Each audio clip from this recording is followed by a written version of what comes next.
Tieši tā. Ideālais pretzagļu sēta.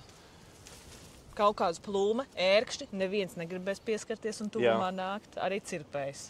Un arī faktiski tā, ka bērni izauguši ir, ja viņi ar basām kājām skraidoja. Un mazi sunīši. Jā, ja nepatīk zāgļi, bērni, mazi suņi, ideāls dzīvžogs. Jā. Egles, atkal mūsu klasiskās ainavas Latvijas dzīvžogu materiāls, kas ir gar lauku malām stādīti, bet te nedrīkst aizmirst cirpt.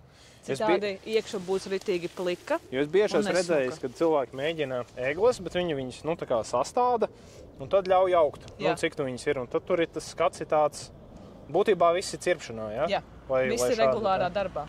Jā. Fizokarps nepieminēsim, man nepatīk personīgi, tāpēc nepieminēšu. Tur lieli plikumi viņam veidojās. Jā. Bet, kas mums šitais ir? Jasmīns? Filadelfs. Jā, Filadelfs. Bet viņi neziedēs. Tas ir jasmīns. Bet neziedēs. Jā. Tik līdz sākam cirt, viņš vairs tik ļoti neziedēs. Līdz ar to tāds skaistums no jasmīna īsti tad jā, tā jēga pazūd, jā. Ligusturs. Ideāls materiāls, ar ko mācīties un trenēties dzīvžogu griešanā, cirpšanā. Viņš piedod visas jūsu kļūdas. Un paskaties, cik bies. Tāds čučmeks tur ir.